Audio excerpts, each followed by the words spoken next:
Hey Gav Gang, sorry I've not been doing any videos. I've been really ill and also managed to get a new computer, so I'm not sure of the quality of this video. I've done some test videos and they seem fine, so let's just go through it. This is the Death's Oath character. I went back to it because I ended up getting some party play and got a couple of levels, and now I'm pushing to 100. It's going to take me a while. So we are level 94. We've made some new purchases. We spent 2 exalted orbs on a new bow and spent 30C on an empower level 2 corrupted. We still haven't got the enhance yet because I haven't got the Enlighten, so I need to get the Enlighten and then I can put the enhance back in the helm. Second weapons are just leveling up the enhances there and some other gems. I've been playing around with flasks. I've changed the flasks. We've got Sinners, gain 5 charges when you are hit, and then used when charges reach full. And the Granite Jade flask are exactly the same. The Quicksilver flask is reused at the end of this effect, which means once I'm in a map, I can hit the Quicksilver, and depending on mob density, that's it. It's gone, and I don't have to touch any of these flasks again. And then the life flask is the standard for this character. The one I found the best is the prudent and the blood removal. So that's that. The gear hasn't actually changed other than the bow. The gems are all now leveled up to 2020s. I did buy, where did I put it? An Awakened Void Manipulation for an X. So that's now leveling up very, very slowly. I am sticking to tier 11 to 13 maps on this character because I don't want to die. I know it's going to take me a lot longer to grind. I hate Conquerors and I hate Cyrus, so I'm staying fervently away from tier 14 to 16 maps, and I've set up my atlas with this in mind. So we've got 3 stones everywhere. We've got our points laid out. There you go. So Ken's is Legion and Alva. Hamlet is the Essences and Ritual. And obviously Harbies and Blight for Valdo's Rest. Expedition and Heist for Arthane. Map completion is doing pretty well. Obviously because I'm not in tier 14 maps, I'm not getting very many awakening bonuses. That may change later on. I'm not doing any of the December events, so I've got plenty of time to get this to 100. I don't know how successful I'll be. So that's that. Now the POB, I've had to do new sources, so let's just there it is. So there's the POB for the Death's Oath character. This is the ideal setup with all the awakened gems already in there. So yeah, that's the gems. That's the ideal items. Oh, that reminds me. We did buy another gem. There we go. We brought our second large cluster. So Unwavering Evil, Unholy Grace, Wicked Pal, and we've got those in there, and we've got our medium cluster in there again. We have I have temporarily lost a life point here, so as soon as I level up to 95, that will go in there, and then after that it's coming down for Unholy Grace for 96, 97. And then I'm not sure I'm going to do about 98. If I get that far, I might go for another gem here and get a better Watcher's Eye, although that one's quite good. Or I might just get this node, which is from the Glorious Vanity Corruption, because it's more damage. There's not much else on this one. I could get some more resists. That's a dud node. I've looked at all of these. Most of them are not any good for the points cost to get them. They wouldn't be any good for this particular build. I mean, that's 3% increased life, which is fine, but to get that, that'd be 1, 2, 3, 4 points, and I'm not. That doesn't feel necessary for me. All the other ones are pretty bad. 2% spell damage, maximum energy shield. Lightning resist is quite cool. We get Ottoman Studies there, which is, again, is quite nice. There's another 4 max life there, so that I might pick that up as well. But yeah, so that's well, that's not. I didn't see that one. That's quite nice. Ooh. Okay, that could be an interesting pick. We'll have to see. I might do some POB on this with the glorious vanity I've got. I haven't as yet changed the MTX on this character. I'm going to purchase the new pirate costume stuff that GGG have just released from Baylor Mage's Nexus store. Excuse me, drink. So that's what's going on with this character. We will log over to the jug. Now, for some of you may have seen my video on this Juggernaut, and I apologise profusely. This character is quite bad. I've got to put a couple of calls into some more experienced content creators, and they're looking at it for me. But this character, the low life version I've done, obviously I'm missing defense here because of the Enlighten to get the flesh and stone in. I'm not sure that's a good choice for the build. It seems a lot of investment to get flesh and stone in there, and it doesn't do that good. I won't be in blood stance, it'll be sand stance for the defensive bonuses, and I'm not sure that's worth the 25% mana. I have spent over 300 orbs of regret on this character trying to figure it out, and it still gets one shot pretty easily in tier 11 to 13 maps. So apologies if you followed this build. Don't find better ones. It is my advice there, so I apologise if you did. This character's pretty bad. What I'm thinking of doing is selling the character and changing it into a lab farmer.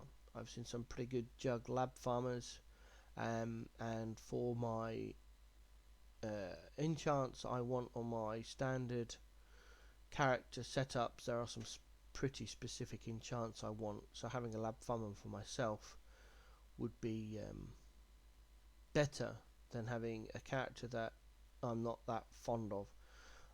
So the next week's video, I don't know what's going to happen. If those content creators I've reached out to get back to me, this may be changed, or it might just be a lab farmer. I'm not sure. Don't get me wrong, I love the build, but as a low life jug, this doesn't cut it really. I've seen other builds. Well, for me, I've seen other builds of low life, lightning strike, marauders out there. They're usually not jugs. There's a couple of chieftains and a few berserkers out there. Some have gone the champion route for the permanent fortify. So yeah, that's that one. This character's basically a lost cause, dead.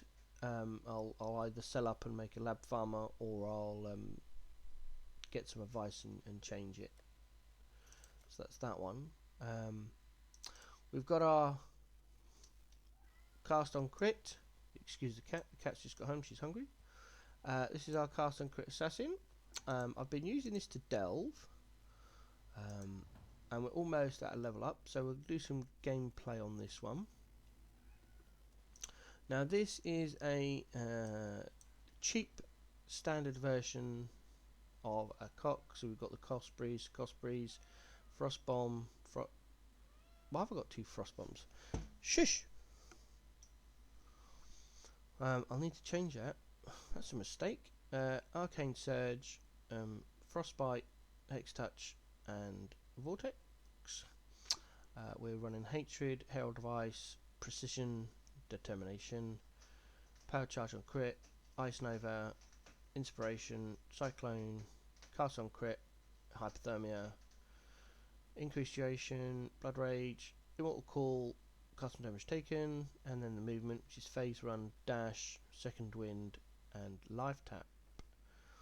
I made a mistake. Why have I got 2 Frost Bombs? That was very stupid me. For this character, I will put the POB down in the bottom. That should be Frost Bolt. Let's take that out then. Let's go and buy us a Frost Bolt. That should be available in town. Hopefully. Bolt. Nova, Orb of Storms, Kinetic Bolt, Frostbolt, there we go. Wow. Oh, I'll keep that, I might level it up and sell it. Gems, there we go. Grab the leveling bow, equip that, there we go. Right then, let's get back to where we were doing.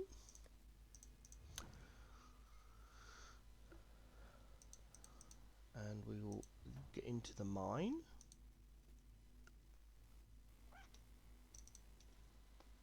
Here we go. We are at depth 90, which is not far, but we've only got 3k life. There we go. So with my version of this, we run until we find mobs, hit Blood Rage, hit our Quicksilver, and we're off. All the flasks are automated other than the life flask. And yeah, it is literally just spin to win. As soon as I get to the node, I clear some of the creatures out to make it a little bit easier, and then we're hitting the node to generate the creatures, just so all our flasks will remain active.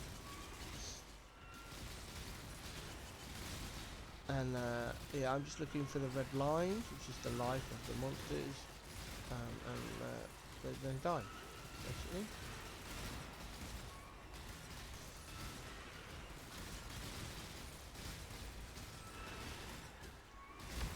I've died once due to my own fault. I'd let my darkness resistance drop quite below what I prefer, because I always max out my dark.